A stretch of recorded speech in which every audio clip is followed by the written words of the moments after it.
What is up, everyone? It is Diecastbuffet here again, guys. A 2025 Dale Earnhardt Jr. Bass Pro Shops late model in the studio. This thing has fluorescent day glow number 8s on it. It is going to be awesome. One of my favorite late model paint schemes that has been released the last year or so. Let's go ahead and take a closer look. All right, folks, and time for today's diecast review. So this is one of the cool alternate, well, not say alternate, but kind of the one-off starts that Dale Earnhardt Jr. has made the last few years for the late model scene.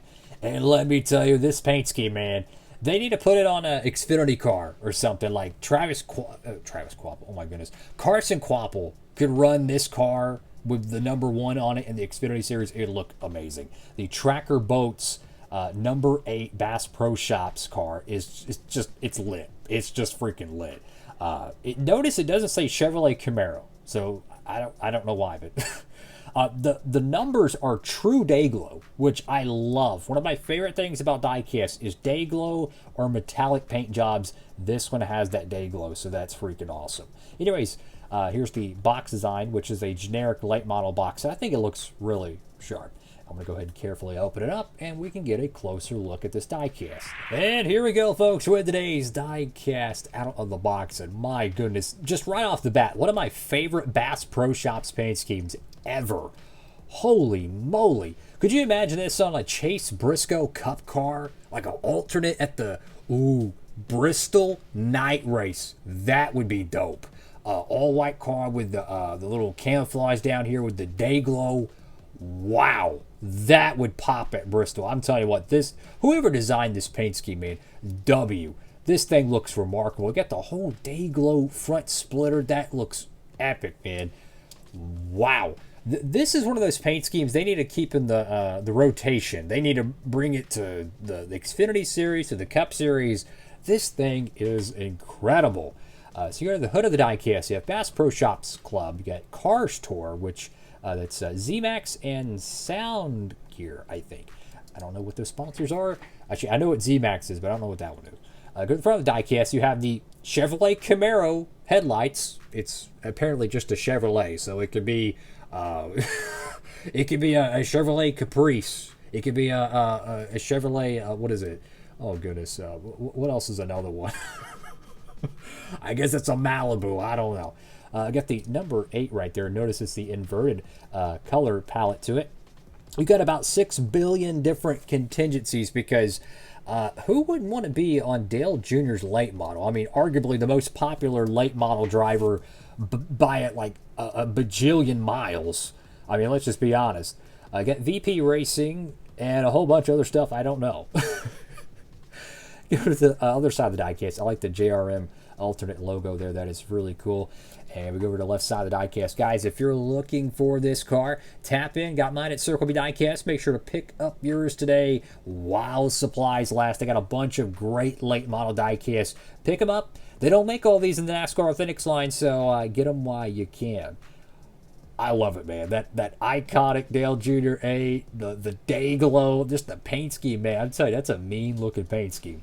Got Hoosier with your Hoosier tires. I wonder what they call them. Do they just call them Hoosier tires, or like, you know how Goodyear has Goodyear Eagles, Goodyear Wranglers? I wonder if Hoosier has anything like that.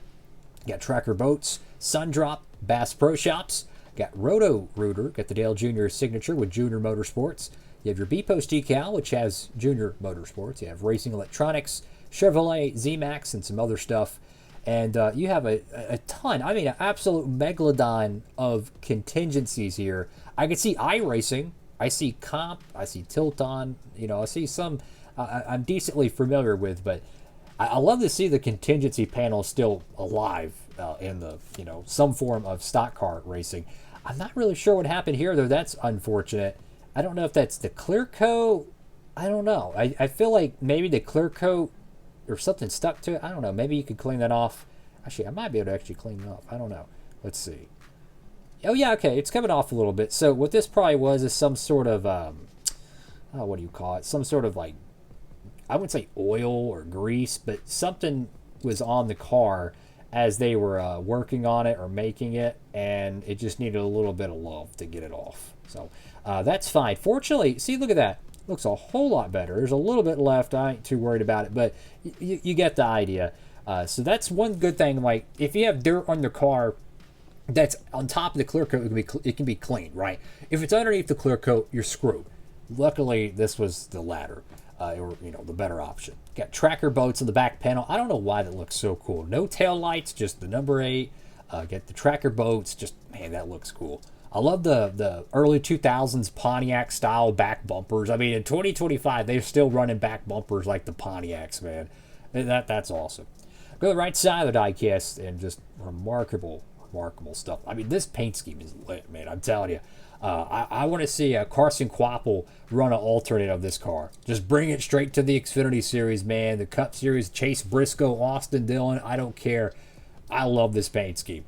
At the top of the car, once again, true day glow. So if you take this car and you go out in the sunlight with it, you take some fancy photos, it's gonna pop. It's gonna look fantastic, man. You get your back window, which does have the window bar texture, but no name banner or anything. And then you have the deck lid right there. I almost thought the white paint on the car was a pearl white, but it's not. It's just the way the clear coat looked. I was like, is that metallic white? No, it's just a normal gloss one, but it almost looked pearl for a second. So anyways, we're going to show some other diecast that recently dropped. I tell you what, there was about 25-something diecast that dropped about a week or so ago. We got a whole bunch of them, been churning out the diecast reviews. Check out this one right here. Chase Elliott Amazon Prime Chevrolet Camaro. Very, very popular diecast right there, fellas. Make sure to tap in and get yours of that paint scheme. I don't know if it's coming to the Authentics line or not. Make sure to tap in. And how about this one? Wow, the Dale Earnhardt 1988 Goodwrench Unveil Chevrolet Monte Carlo. I think this was the first ever black number 3 car. That right there is going to sell. I'm telling you, pick it up while you can. They've made so many Dale Earnhardt late model, or not late models, but Monte Carlos from the late 80s. But every time they make them, they get a little bit better because they have new tooling. They have better, just more accurate colors and like the window bar print there. Then you have the wheels on here. I don't know when the last time they made this one, but I imagine the print on the wheels is a lot better than what they had in the late 90s, because I've seen those and they're not exactly the greatest. I'm just going to keep it a stack. Then you have, how about this, Joey Logano 2025 Shell Pennzoil car. This thing is awesome, man. Brand new paint scheme. The Penske scallops are pretty much back. That's a very awesome diecast. So a whole bunch of great cars over there. I mean, this is just a small handful. Check out my recent diecast haul. Literally like 25 something different cars. You got classic Jeff Gordon cars. You have Xfinity raced win, Cup Series raced wins, a whole bunch of great stuff. And I'll end the video on this. The most random diecast I think maybe ever made, possibly in the last 10 years. They're offering a pre-order for a 1995 Terry Labonte Truck Series raced win from Richmond. I'm not even tripping. I had to take a double take. And the thing is, they already made the diecast because the render for the pre-order is not a render. It's actually an image of the actual 1/64 scale produced truck. They used, I believe, the original casting. Maybe maybe it's a brand new one, but it's based off, they're heavily similar to the original one. It has this style wheels, right? So the Gen 6 era style wheels, or, the Xfinity cars style wheels, the Truck Series ones, they still use the same wheel design. Looks amazing, man. It looks amazing. It doesn't look like it's a generic factory or a generic mold. It looks like it's the accurate 1995 Chevrolet Monte Carlo. And why I'm even really mentioning this opens up Pandora's box in terms of diecast releases. The fact that they're not only making Cup Series raced wins from all the way back even to the 80s. We had the Tim Richmond Pocono win last year. Now they're making like classic Truck Series wins. That is incredible. So imagine the possibilities of diecast releases now that they're making classic Truck Series raced wins. Could we see some classic Xfinity Series raced wins? I love to see it. More NASCAR classics. So that one I'm pretty sure it's going to get made, considering the pre-order image actually has the 1/64. So if you're wanting that, tap in. It's a DuPont paint scheme, but it was driven by Terry Labonte. It's a number 5 truck. So if that thing comes out anytime soon, it's going to be super popular. One of the most random diecast releases ever, in my honest opinion. I couldn't believe it was actually real. I'm like, what? Like, usually when they make diecast pre-orders like that, it's 124 exclusive, but finally the 164 are finally getting the love for the random, obscure paint schemes. That's all for now. Make sure to like, comment, and subscribe. Have a blessed one. Diecastbuffet, signing off.